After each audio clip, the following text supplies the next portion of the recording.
నమస్తే. 99 టీవీ మన భక్తి కార్యక్రమానికి స్వాగతం. దసరా నవరాత్రుల్లో ఏ అమ్మవారిని మనం ఉపాసించాలి, సామాన్య భక్తులు సైతం ఏ అమ్మవారిని ఉపాసించడం వల్ల ఎలాంటి ఫలితాలు కలుగుతాయి, అసలు ఈ దసరా నవరాత్రుల్లో ఎటువంటి నియమాలు పాటించాలి అనే విషయాల్ని మనకి తెలియజేయడానికి ఈరోజు మనతో పాటు ఉన్నారు ప్రముఖ జ్యోతిష్కురాలు, అదేవిధంగా శ్రీవిద్య ఉపాసకురాలు జయప్రద గారు. వారిని అడిగి మరిన్ని విషయాలు తెలుసుకుందాం. నమస్కారం అండి. నమస్తే అమ్మ. శ్రీమాత్రే నమః.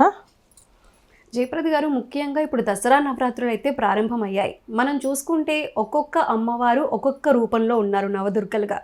అసలు సామాన్య ప్రజలు కూడా ఇప్పుడు కొంతమంది అమ్మవార్లని చూస్తే ఇప్పుడు కూష్మాండాదేవి కానీ, లేదంటే చంద్రఘంట కానీ, లేదంటే సిద్ధిదాత్రి, ఇలాంటి అమ్మవార్ల పేర్లు కూడా చాలామందికి తెలియవు.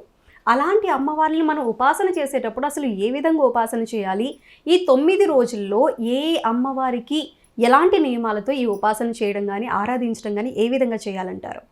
తప్పకుండానన్న. అంటే ఏంటంటే ఈ విధంగా చేయాలని కాదు, అమ్మ దగ్గరికి వెళ్ళడానికి మనకి ఏ నియమాలు అవసరం లేదు. పేర్లు అనేది మనకి మనసుకి అది అనుకూలంగా ఉండడానికి మాత్రమే ఇది. అంటే జనరల్గా మనం ఒక్కొక్క రూపంలో వివిధ రూపాల అమ్మవారిని చూస్తుంటాం. అంతా శక్తి ఒకటే శక్తి కదా.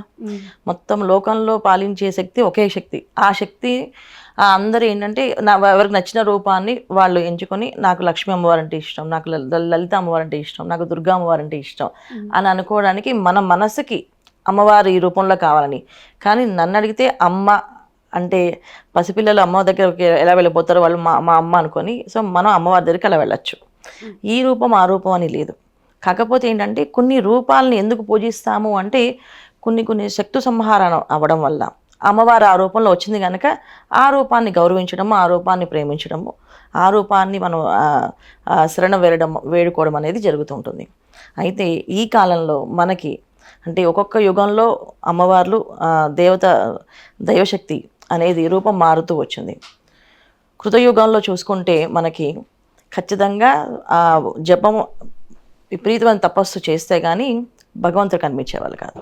విపరీత తపస్సు చేస్తే వాళ్ళకి వరం ఎలా ఇచ్చేవాళ్ళంటే వాళ్ళు చక్కగా భూలోకాల నుంచి స్వర్గలోకానికి, పాతాళ లోకాలకి, ఏ లోకానికైనా వెళ్ళడానికి శక్తి ఇచ్చేవాళ్ళు. త్రేతాయుగం వచ్చినప్పటికీ ధర్మంగా బతికితేనే భగవంతుడు అనుగ్రహం కలిగేది. అంటే ఎంత ధర్మంగా బతకాలి అనుకుంటే, ఎంత ధర్మంగా బతికితే అంత భగవంతుడు అనుగ్రహం కలిగేది. ద్రౌపదిగా వచ్చినప్పటికీ హోమాలు, యజ్ఞాలు, పూజలు, జపాలు చేస్తేనే మనకి భగవంతుడు కనిపించాడు. అలాగే ఇప్పుడు కలియుగంలో వచ్చినప్పటికీ భగవంతుడు మనకి ఏమని ఇచ్చాడు, వరం ఇచ్చాడంటే ఒక నామాన్ని జపం చేస్తే మీకు అమ్మవారి అనుగ్రహం కలుగుతుంది. కంటిన్యూగా దేవతా అనుగ్రహం కలుగుతుంది. అమ్మవారే కాదు, అయ్యవారి అనుగ్రహం ఒక నామాన్ని, అంటే నామాన్ని కంటిన్యూ నామాన్ని జపంగా చేస్తూ ఉంటే అమ్మవారి అనుగ్రహం కలుగుతుంది మనకి. సో అలాగా కలియుగంలో నామమాత్రాన్ని ప్రసన్నమైన భగవంతుడు ఈ రూపాలతో పూజించాలి, ఇంత విధంగా పూజించాలనేది ఏం లేదు. కాకపోతే ఏంటంటే ఉగ్రదేవతల్ని పూజించే రూపాలు ఉన్నప్పుడు ఆ ఉగ్ర రూపాలకి దాని తగ్గ పూజ విధానం అవన్నీ ఏంటంటే మన ఉపాసన చేసేవాళ్ళు అంటే ఉగ్రరూప ఉపాసన అని ఉంటుంది.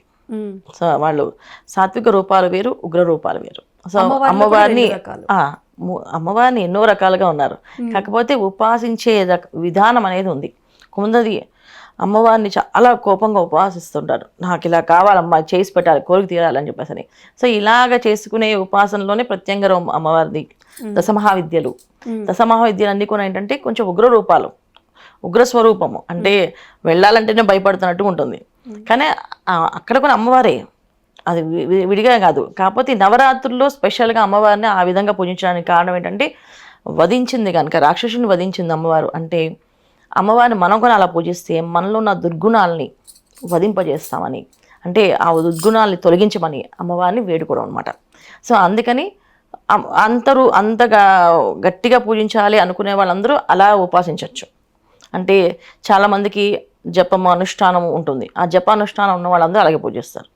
తర్వాత కొన్ని దేవతల్ని మనం శైలపుత్రి, కూష్మాండ దేవత అని చెప్పేసి ఇలా ఎందుకు పూజిస్తున్నామంటే సాత్విక రూపాల్లో అమ్మవారిని ఆరాధించడం, సాత్వికంగా మనకు ఉన్న ఉపాసనని ఆ రోజు అమ్మవారిని అనుగ్రహం పొందడానికి కోసము, నవగ్రహాలకి అనుకూలంగా ఉండడానికి కోసమని, అంటే నవగ్రహ శాంతి కోసమని ఈ అమ్మవారిని ఇలా విధంగా పూజిస్తుంటాం. అయితే సామాన్య ప్రజలకి అందరికీ అర్థమయ్యే విధంగా మన గుళ్ళల్లో అన్ని గుళ్ళో ఏంటంటే ఈ దేవత ఆరాధన అంటే శక్తిపీఠాల్లో శైలపుత్రి ఇలా వేస్తుంటారు. శక్తిపీఠాలు ఉన్న గుళ్ళో కానీ, తర్వాత స్వామీజీలు పాలిస్తున్న గుళ్ళు కానీ, ఇవన్నీ కొన్ని ఏంటంటే శైలపుత్రి, బ్రహ్మచారిణి, కూష్మాండ, చంద్రగంట అని ఇలా దేవతలను పెడతారు. మన గుళ్ళో అన్ని కొన్ని ఏంటంటే సాత్విక రూపాలని, అంటే మనకు అర్థమయ్యే విధంగా అమ్మవారిని చక్కగా బాలా త్రిపుర సుందరి అమ్మవారిని, లలిత అమ్మవారిని, గాయత్రి అమ్మవారిని పూజిస్తాం. ఇలా పూజించే విధానం అనేది ఇవాళ మనం సింపుల్గా పూజ చేసుకోవడానికి, తర్వాత చాలా చక్కగా చేసుకోవడానికి తెలుసుకుందాం. అయితే అమ్మ, మొదటి రోజు అమ్మవారిని నవదుర్గల్లో భాగంగా మొదటి రోజు ఏ అవతారంలో అమ్మవారిని పూజించాలి, దానికి ఎలాంటి నియమాలు ఉంటాయి? తప్పకుండా నాన్న. అంటే ఇప్పుడు మనం విజయవాడలో అమ్మవారికి ఏవైతే రూపాలు వేస్తుంటామో అవే రూపాలు మనం పూజిస్తుంటాం కదా. సో మొదటి రోజు అయితే మనకి ఇక్కడ ఈసారి దసరా నవరాత్రుల్లో మొదటి ప్రారంభమైన రోజు ఏంటంటే బాలా త్రిపుర సుందరి అమ్మవారి అలంకరణ. సో బాలా అమ్మవారి పూజ. సో బాలా అమ్మవారి పూజ అంటే ఏంటి అంటే, బాలా అమ్మవారిని పూజించడం వల్ల వచ్చే లాభాలు ఏంటి అనేది, తర్వాత బాలమ్మవారిని ఎందుకు ఉపాసించాలి అనేది మీకు చెప్తారు ఇవాళ.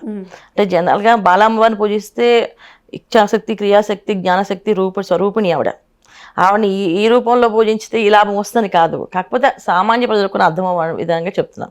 సో బాలమ్మవారి అనుగ్రహం అంటే ఏంటంటే ఒక మనిషికి ఉండే ఆకర్షణ శక్తి అనమాట.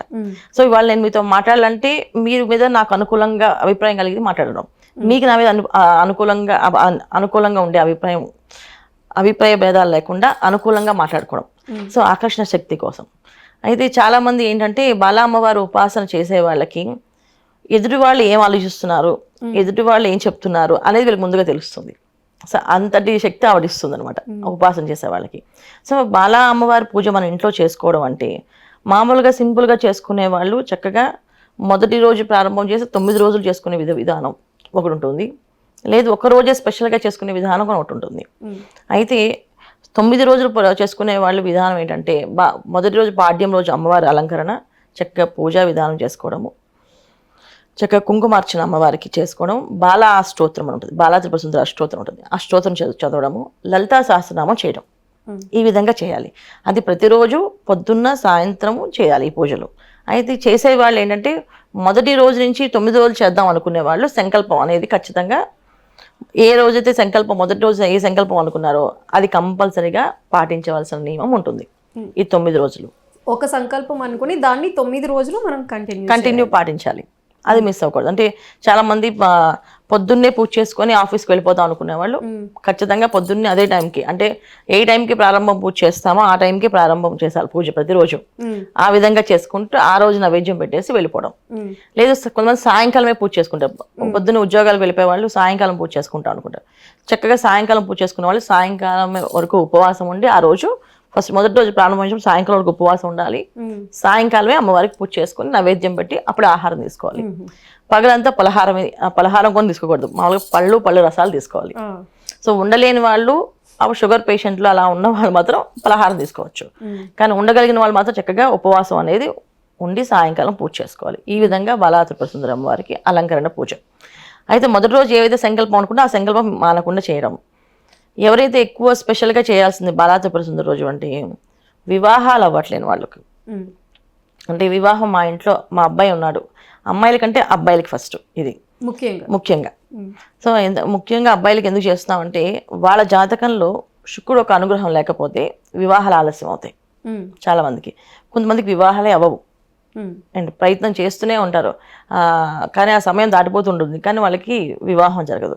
సో వీళ్ళందరికీ ఏంటంటే శుక్రుడు ఒక అనుగ్రహం లోపించడం వల్ల వివాహం అవ్వదు అనమాట. సో అందుకని వాళ్ళు స్పెషల్గా ఈరోజు అమ్మవారిని పొద్దున్నుంచి సాయంత్రం ఉపవాసం ఉండి సాయంకాలం ఒక అమ్మవారి జపం చేసుకోవడం, లలితా సహస్రనామం చదవడము. లలితా సహస్రనామం 1 సార్లు 2 సార్లు 3 సార్లు ఎన్నిసార్లు అయితే అన్నిసార్లు చదవడం కంటిన్యూ.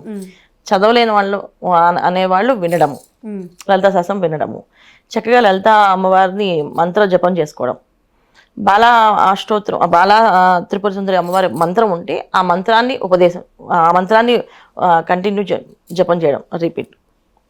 బాలా త్రిపుర సుందరి అమ్మవారి మంత్ర అనుష్ఠానం వాళ్ళకు ఉంటే బాల మంత్రాన్ని కంటిన్యూ జపం చేసుకోవడం, ఆ రోజంతా జపం చేసుకొని సాయంకాలం అమ్మవారికి పూజ చేయడం.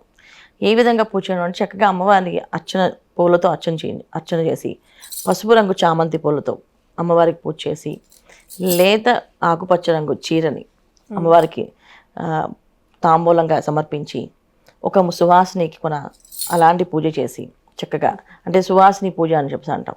పసుపు కాళ్ళకి పసుపు రాసి పారాయణ పెట్టి అమ్మవారిని చక్కగా కూర్చోబెట్టి, అమ్మవారి స్వరూపంగా సువాసిని కూర్చోబెట్టి పుష్పాలవి ఆవిడకి అలంకరణ చేసి చక్కగా తాంబూలం ఇస్తాం అమ్మవారికి. ఈ విధంగా ఆ ఇచ్చిన తాంబూలంలో కూడా ఇచ్చిన వస్త్రం కూడా లేత ఆకుపచ్చ రంగు చీరతో అమ్మవారికి ఆ సువాసిని కూడా ఇవ్వాలి. అలాగే ఒక బాలముత్తైదు అంటే చిన్న 5 ఏళ్ల లోపు పసిపిల్లలు, అంటే 2 ఏళ్ళు దాటి 3 సంవత్సరాలు 4 సంవత్సరాలు 5 సంవత్సరాల లోపు పిల్లలకి చక్కగా పసుపు పారాయణ పెట్టి పట్టు లంగా జాకెట్ కానీ గౌన్ కానీ ఇవ్వాలి. అది కూడా లేత ఆకుపచ్చ రంగు. ఇవి వాళ్ళకి ఇవ్వడము. నైవేద్యంగా చేయవలసిందంటే ముగ్ధ అన్నం అంటాం, అంటే పెసరపప్పు వేసిన బియ్యంతో పొంగల్ చేస్తారు అది. సో దాన్ని పొంగల్ అంటారు. అంటే దాంట్లో కాస్త మిరియాలు అవి వేస్ట్ చేస్తాం, పొంగల్ నైవేద్యం. సో పొంగల్ అంటే స్వీట్ కొని వస్తుంది, అలా కాకుండా ముగ్ధ అన్నం అంటారు, అంటే పెసరపప్పు బియ్యం కలిపి వండుతారు దాన్ని, మిరియపు అన్నం. సో మిరియాలు వేస్తారు, మిరియపు అన్నం కాదు, కాస్త మిరియాలు తాలింపులో వేస్తారు అన్నమాట. సో అందుకని దాన్ని ముగ్ధ అన్నం అంటారు. పెసరపప్పుతో వేసిన పొంగలి అంటారు, అంటే దానికి పులగము అంటాం. సో పులగము ఆవిడకి నైవేద్యం పెట్టవలసింది. తర్వాత వాళ్ళకి పాయసము, పరవాణము, ఇవి నైవేద్యం పెట్టాలి అమ్మవారికి మొదటి రోజున.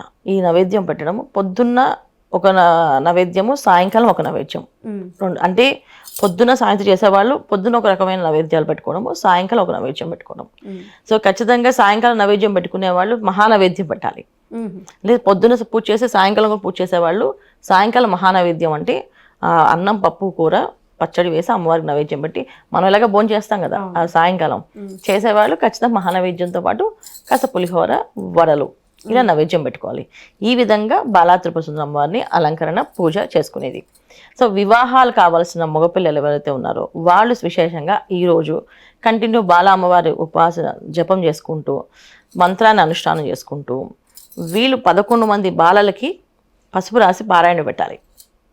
11 మంది పిల్లలకి అంటే తల్లిదండ్రులు పెడుతూ ఈ పిల్లలు వాళ్ళకి తాంబూలం అబ్బాయిలు ఇవ్వాలి, పెళ్లి కాని అబ్బాయిలు ఇవ్వాలి తాంబూలం.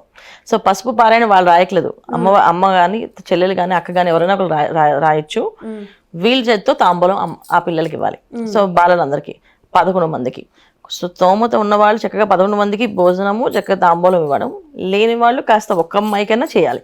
ఈ విధంగా చేయడం వల్ల అనుకూలంగా వీళ్ళకి ఈ సంవత్సరంలో వివాహం అయ్యే అవకాశం ఎక్కువగా ఉంటుంది. సో వాళ్ళు ఈ పని చేయాలన్నమాట. ఇది బాలా త్రిపుర సుందరి అమ్మవారి అవతారణ, ఆ రోజు చేయవలసిన పరిహారాలు, నియమాలు నాన్న.